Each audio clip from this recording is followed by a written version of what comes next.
ब्रह्मचर्य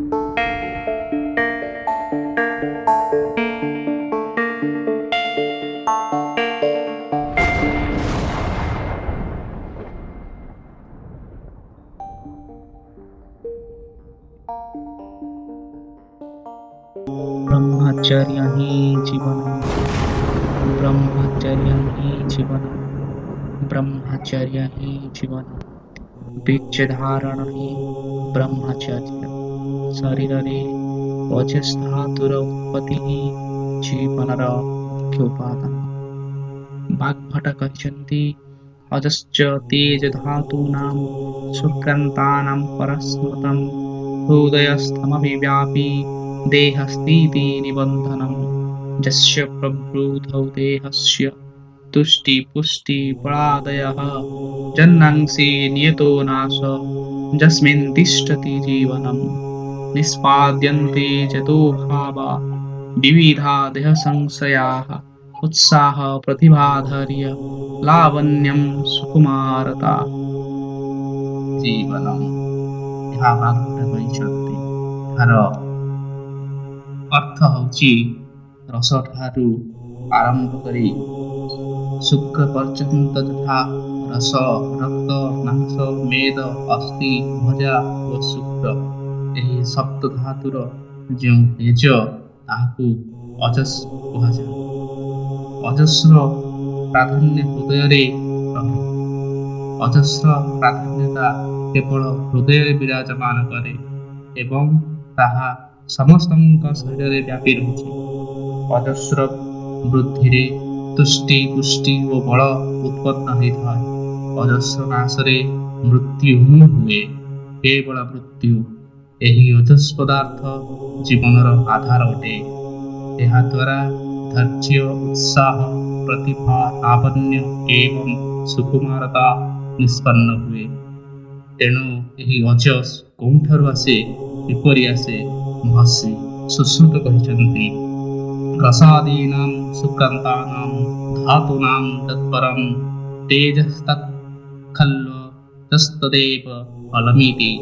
ରସଠାରୁ ଶୁକ୍ର ପର୍ଯ୍ୟନ୍ତ ସପ୍ତ ଧାତୁମାନଙ୍କର ଶ୍ରେଷ୍ଠ ତେଜକୁ ଅଜସ୍ କହି କୁହାଯାଏ। ଏହା ହିଁ ବଳ ଅଟେ, ଏହା ହିଁ ସୌନ୍ଦର୍ଯ୍ୟ। ଶରୀରର ଏହି ଅଜସ୍ କିପରି ଏବଂ କେଉଁଠାରେ ରହେ? ସାଙ୍ଗଥର କହିଛନ୍ତି ଅଜ ସର୍ବ ଶରୀରସ୍ଥଂ ସ୍ନିଗ୍ଧଂ ଶୀତଂ ସ୍ଥିରଂ ଚିତଂ ସମାତ୍ମକଂ ଶରୀରସ୍ୟ ବଳପୁଷ୍ଟିକରଂ ମତଂ। ଅଜସ୍ ସମସ୍ତଙ୍କ ଶରୀରରେ ରହିଛି। ଏହା ସ୍ନିଗ୍ଧ, ଶୀତଳ, ସ୍ଥିର, ଶ୍ୱେତବର୍ଣ୍ଣ, ସମାତ୍ମକ ଏବଂ ଶରୀରର ବଳ ଓ ପୁଷ୍ଟିଦାୟକ। ଏଥିରୁ ଏହା ସିଦ୍ଧ ହେଲା ଯେ ଏହି ଅଜସ୍ର ଉତ୍ପତ୍ତି ବୀର୍ଯ୍ୟରୁ ହିଁ ହୁଏ। ଅତଏବ ବୀର୍ଯ୍ୟ ହିଁ ଜୀବନ ଧାରଣର ପ୍ରଧାନ ଉପାଦାନ। ଏହା ହିଁ ଜୀବନର ପ୍ରଧାନ ଅବଲମ୍ବନ। ବର୍ତ୍ତମାନ ଜାଣିବାକୁ ହେବ ଯେ ଏ ବୀର୍ଯ୍ୟ ହିଁ କ'ଣ, ବୀର୍ଯ୍ୟ କ'ଣ, କାହାକୁ କୁହାଯାଏ ଏବଂ ଏହାର ଉତ୍ପତ୍ତି କିପରି ହୁଏ। ଆୟୁର୍ବେଦ ଅନୁସାରେ ଶରୀରରେ ସପ୍ତ ଧାତୁ ରହିବା ଆବଶ୍ୟକ। ଏହା ମନୁଷ୍ୟ ଜୀବନକୁ ଧାରଣ କରେ, ତେଣୁ ଏହାକୁ ଧାତୁ କୁହାଯାଏ। ଏତେ ସପ୍ତ ସ୍ୱୟଂ ସ୍ଥିତ୍ୱା ଦେହଂ ଦଧତି ଜନୃଣାଂ ରସାସଂ ମାଂସମେଦ ଅସ୍ଥି ମଜ୍ଜା ଶୁକ୍ରାଣି ଧାତବ।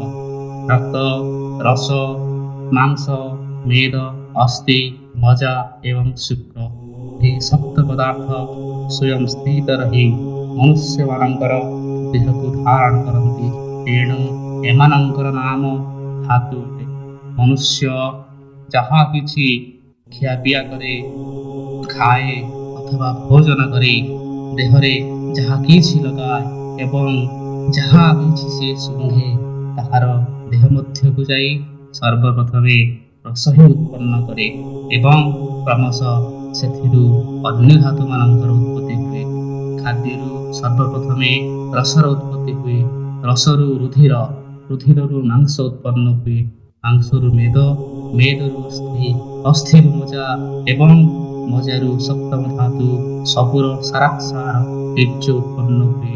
ଏହି ବୀର୍ଯ୍ୟ ଅଜସ୍ ରୂପୀ ମହାନ ତେଜ ହୋଇ ସାରା ଶରୀରରେ ଚମକିବାକୁ ଲାଗେ। ଏହା ହିଁ ଅଧ୍ୟାୟର ବିଶେଷ ବାର୍ତ୍ତା ଏହାର ପରବର୍ତ୍ତୀ ଭାଗ ଆଗାମୀ ଅଧ୍ୟାୟରେ ଏହି ଚ୍ୟାନେଲ ମାଧ୍ୟମରେ ଆପଣମାନେ ଜାଣିପାରିବେ ଏବଂ ଏହି ଚ୍ୟାନେଲକୁ ଆପଣଙ୍କର ସହଯୋଗ ଏବଂ ଭଲ ପାଇବା ଏକାନ୍ତ ଆବଶ୍ୟକ। ଏତିକି ପ୍ରାର୍ଥନା, ଦୟାକରି ଆପଣ ଏହି ଚ୍ୟାନେଲଟିକୁ ଲାଇକ୍, ସେୟାର ଏବଂ ସବସ୍କ୍ରାଇବ୍ କରନ୍ତୁ। ହରି ଓମ୍ ତତ୍ସତ୍, ହରି ଓମ୍ ତତ୍ସତ୍, ହରି ଓମ୍ ତତ୍ସତ୍।